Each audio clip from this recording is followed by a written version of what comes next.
Hello friends, it's me your host हिमाल र आजको यो भिडियो चाहिँ हामी 4वटा भिडियोको सिरिज स्टार्ट गर्न गइरहेको छौँ हाम्रो च्यानलमा। र यो 4वटा भिडियो चाहिँ हजुरलाई मेनली Xiaomi डिभाइसहरुमा फोकस्ड हुनेछ।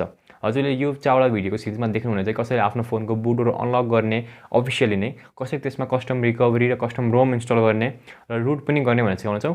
र अन्तिम भिडियोमा चाहिँ हामीले अब जस्तै हजुरले केही गर्दा कुनै प्रोसेसमा प्रब्लम आयो, हजुरको फोन बुट भइरहेको छैन कि हजुरलाई अब पहिलाको जस्तै रोममा फिर्ता जानु पर्यो भने फास्ट बुट रोम कसरी अफिसियली बिना कुनै एरर कसरी इन्स्टल गर्ने भनेर सिकाउनेछौँ। सो यो चाहिँ त्यो भिडियो सिरिज अन्तर्गतको फर्स्ट भिडियो हुनेछ, जुनमा चाहिँ मैले हजुरलाई देखाउन गएको छु हजुरले आफ्नो Xiaomi फोनहरुमा कसरी बुटलोडर अनलक गर्न सक्नुहुन्छ।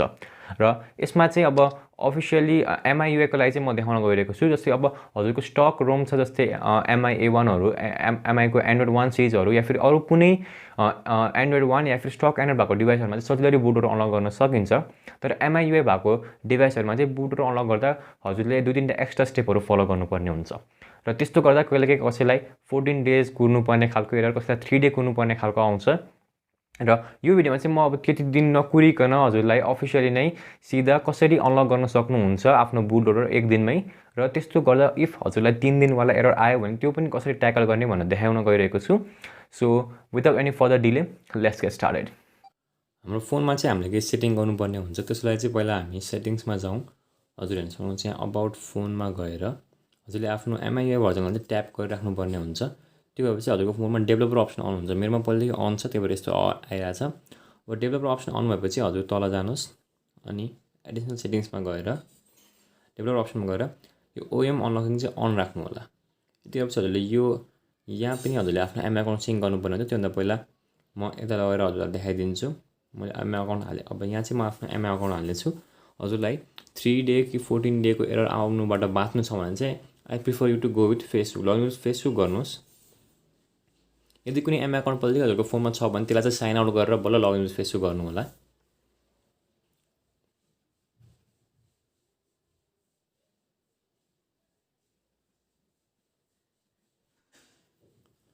म चाहिँ अब लगइन गरिसकेँ फेसबुकबाट अनि कन्टिन्यू गरिदिन्छु। अब यसमा यो रिफ्रेस भएर चाहिँ मेरो फेसबुकको अकाउन्ट चाहिँ यसमा आउँछ आफै। ल यसलाई म सिङ्क नगरी नै हुन्छ। यसलाई म यति गरिदिन्छु कन्टिन्यू। मेरो फेसबुकको प्रोफाइल पिक्चर आएर मेरो MI अकाउन्टमा फेसबुक अकाउन्ट आइसक्यो। अब हामीले चाहिँ फेरि एडिसनल सेटिङ्समा गएर डेभलपर अप्सनमा गएर यहाँ चाहिँ आफ्नो MI अकाउन्टलाई सिङ्क गर्नुपर्ने हुन्छ। यो सकेसम्म हजुर डाटाबाट गर्नु भनेर म सजेस्ट गर्छु, किनभने वाइफाईबाट गर्दा धेरै जस्तो एरर आइरहेको हुन्छ यसमा।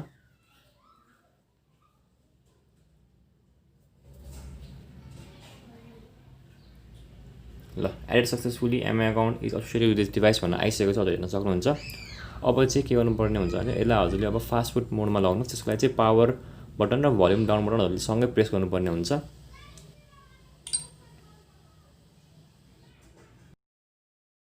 गाइस हामी ल्यापटपमा आयौँ। ल्यापटपमा आएपछि हजुरले पहिला ADB सेटअप चाहिँ आफ्नो ल्यापटपमा गरेको हुनुपर्छ। यसले चाहिँ हजुरको फोनलाई फास्ट फुड मोडमा डिटेक्ट गर्छ।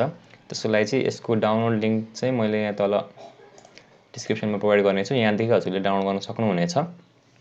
त्यो डाउनलोड भएपछि यस्तो एन्ड्रोइडको लोगो आउँछ एउटा। त्यो लोगोमा डबल ट्याप गर्नुहोस् अनि यस क्लिक गरिदिनुहोस्। अनि यहाँ पनि Y क्लिक गरेर इन्टर, Y इन्टर अनि फेरि Y र इन्टर गरिदिनुहोस्।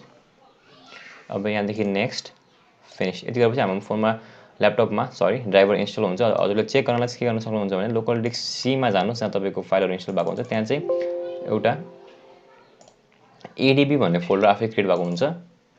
यसै जस्तै हामीले आफ्नो फोनलाई यहाँ कनेक्ट गरिसकेका छौँ। हामीले चेक गर्नको लागि चाहिँ शिफ्ट र राइट क्लिक गरेर पावर सेल कि त CMD कमान्ड विन्डो खोल्न सक्छौँ यो फोल्डरभित्र। अनि यसले चाहिँ यहाँ हामीले अब फास्ट बुट क्यापिटल भएछ,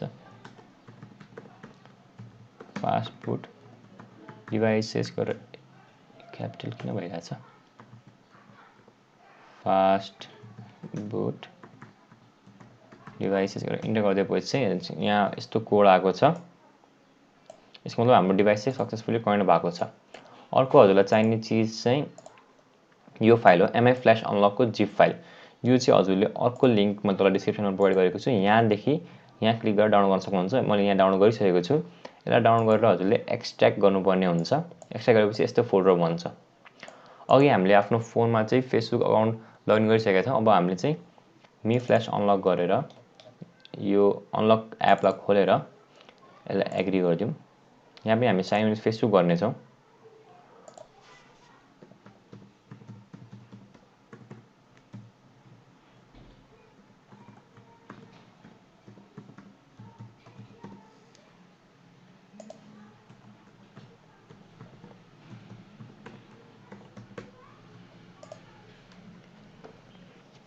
हामी यता पनि फेसबुकबाटै लगइन गर्नेछौँ।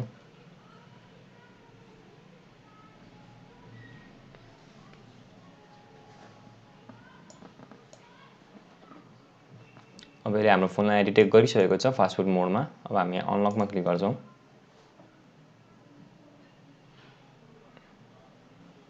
अनलक एनिवेमा जानेछौँ हामी। अनलक अब हेर्नुहोस् यहाँ प्रोसेस स्टार्ट भएको छ।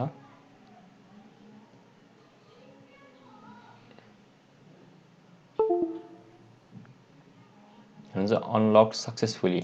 हामीले एकैचोटि बिना 3 दिन कुरेर यहाँ फोन फर्मेट हुन थालिसकेको छ। बुटलोडर यसको अनलक गरिसकेका छौँ। यो चाहिँ एउटा इजी प्रोसेस थियो। अब धेरैजनाले चाहिँ के हुन्छ भने चाहिँ अब हजुरले एमआई अकाउन्टबाट चाहिँ लगइन गर्नुभएको छ भने चाहिँ हजुरले आफ्नो फोनलाई कनेक्ट यहाँ हेर्नुहुन्छ माथि यस्तो लोगो आइसकेको छ। यसको मतलब हाम्रो बुटलोडर अनलक भइसकेको छ।